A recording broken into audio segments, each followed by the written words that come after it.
¿Sí? Entonces, empiezo a dibujar. Vamos a suponer que es el tabique del lado derecho. ¿Ok? Voy a dibujar ese famoso plexo. ¿Qué es un plexo, chicos? Entonces, Anastomosis arterial, en resumen, de dos o más, ¿no? Puede haber venoso, puede haber linfático, nervioso, pero es un plexo. En este caso arterial. Empiezo a dibujar o bien ese complemento de plexo a partir de la arteria carótida interna. De la carótida interna sale una rama principal que se denomina arteria oftálmica. De la oftálmica salen dos componentes al plexo de Kieselbach. Una que se denomina arteria etmoidal anterior, muy bien, y otra que viene un poquito más atrás, arteria etmoidal posterior, porque viene un poco más atrás.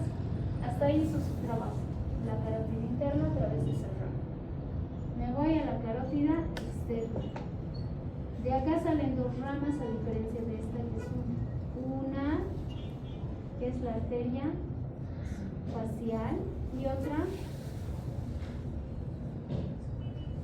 arteria maxilar interna. De esta facial sale un componente al plexo de Kieselbach que se denomina arteria labial superior. Y de esta maxilar salen dos, una anterior que se denomina arteria palatina mayor y una que viene desde atrás, que es la arteria esfenopalatina. Estas cinco me conforman el famoso plexo de Kieselbach. ¿En qué área se encuentra? En el área de Lido Policlé, que ustedes quieren llamar, ¿sí? Si yo divido este tabique en tres, esta es la parte anterior, media y posterior. ¿Dónde se encuentra el plexo de Kieselbach? En el antero inferior. Es ahí donde encuentro este plexo. Y cuando sangramos, ¿dónde deberíamos hacer la compresión dígito-digital? Casi en la punta, en los alares laterales, para que compriman el tabique. No se hace en la mitad, ni mucho menos aquí que veo que hacen, que a veces me fracturan incluso los huesos propios en los niños. Y peor hacer esto, ¿no? Mira al cielo, se empiezan a derretir. Entonces, a nivel de la punta y mirando al piso. ¿Cuánto tiempo? 10 a 15 minutos. 10, 15 minutos. Antes era 2, 3 minutos, ¿no? Ahora cambió hasta 15. ¿Ok? Ese es el famoso accionar que todos debemos hacer en la casa, en la calle, en el hospital, donde estemos. Compresión dígito-digital en esa área. ¿Se entiende? Ahora, en torno a eso, voy a hablar de la epistaxis anterior y de la epistaxis posterior. 4 cosas que deben saber de cada una de ellas. La primera,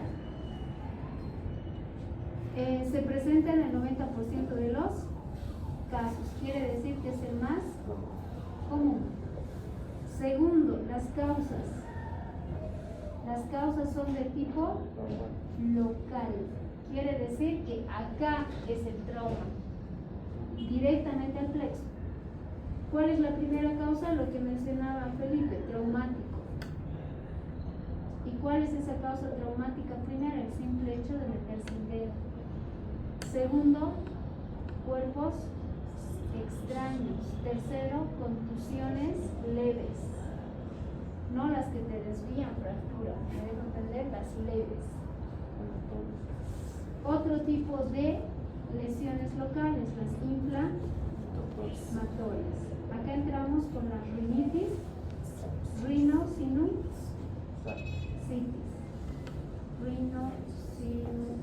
Ya me lo comí, pero rinosinusitis. Otro extra, tumores. Ejemplo, el cáncer a nivel de nariz, los angiosarcomas. ¿Ya? El cáncer de nariz. Estornudan estos pacientes, te ríes. último, algo rarísimo, hay muchas causas, estoy hablando de los más grandes por si acaso, ¿ya? La granulomatosis de Wegener o Wegener. Es una vasculopatía, ¿no? Rarísima para vasos pequeños. Y dentro de las causas más comunes son estas, por si acaso. Me voy a lo tercero que deben dominar semiológicamente. ¿Cómo es ese sangrado? ¿Cómo les chorrea a estos pobres niños cuando se meten su dedo, se meten lapiceros, les llega el balón, están expuestos a temperaturas altas? Gota a gota.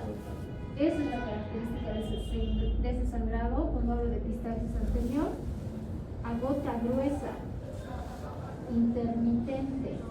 Este paciente no deglute sangre. Y normalmente la literatura dice que es unilateral, pero puede ser también bilateral. Y por último, ¿quién del plexo de Kieselbach me da lugar a este tipo de sangrado intermitente por cualquiera de estas causas en este porcentaje? La etmoidal anterior, la labial superior y la palatina mayor. Esas arterias me dan lugar a ese tipo de sangrado.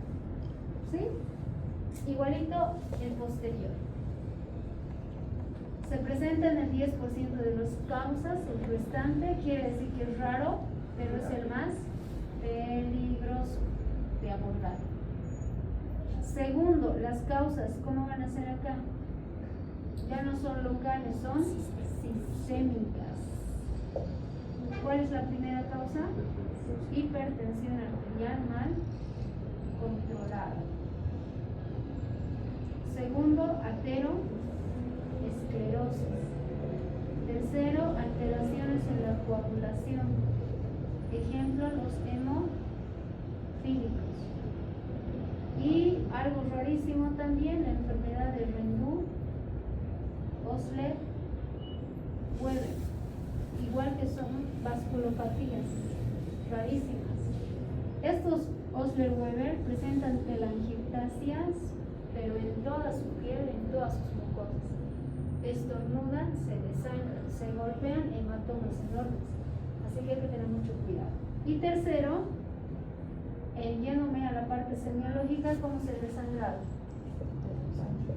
A chorro, a pila y a la par se deglute sangre. Esa es la característica de este paciente.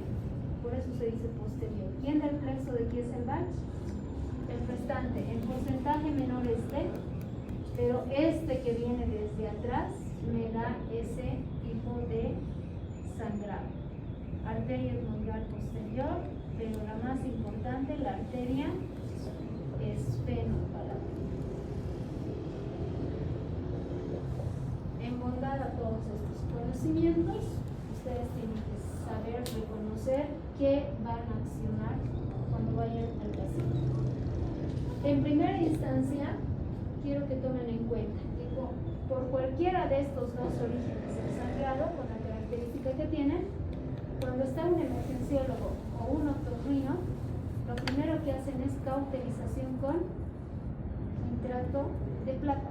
Pero hay que tener autorización, conocimiento y entrenamiento. Ustedes como internos no lo van a hacer, por más que sepan, porque a veces se me va y puedo perforar tabique. Y duele, arde, quema y deja mancha todavía que con el tiempo a veces se recupera. Pero eso lo hacen ellos.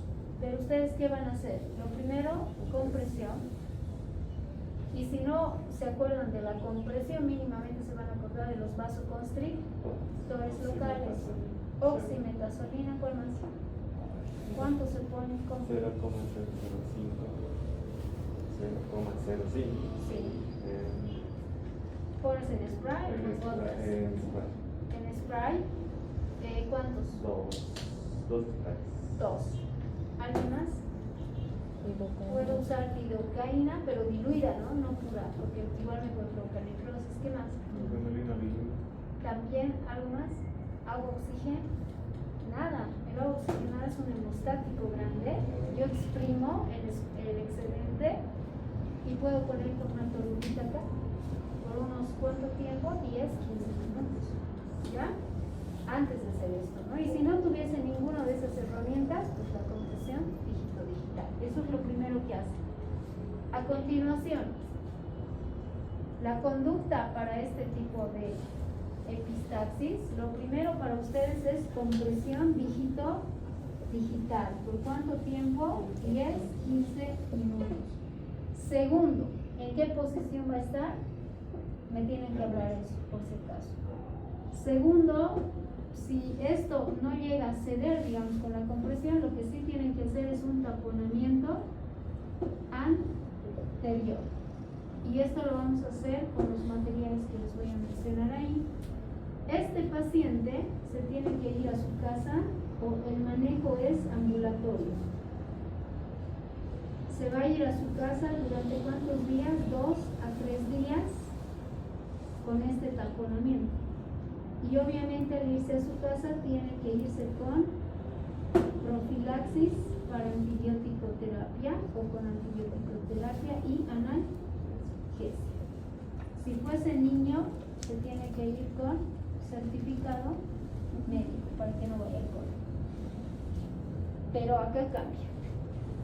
Lo primero que haces acá en conducta, lo primero que haces, puede que hagas esto, pero no te aguanta el paciente la compresión dígito-digital. Y por ende, lo primero que tienes que hacer es utilizar o realizar un taponamiento anterior, lo que vamos a hacer ahora en ese maniquí.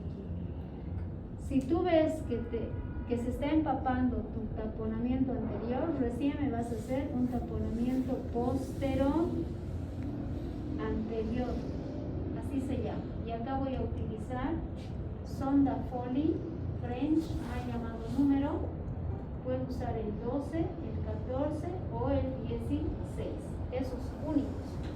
Una jeringa de 10 cc para insuflar con agua destilada, no con fisiológica, porque se cristaliza. Y finalmente, a continuación voy a concluir con un taponamiento anterior. Este paciente se interna. ¿Cuántos días? 3 a 5 días. No tanto por controlar el sangrado, sino por su enfermedad que le está provocando que desencadene este proceso. Y por lo tanto, ustedes ya saben internar el protocolo. ¿Ok? Ahora sí vamos a hacer este taponamiento anterior. Lo primero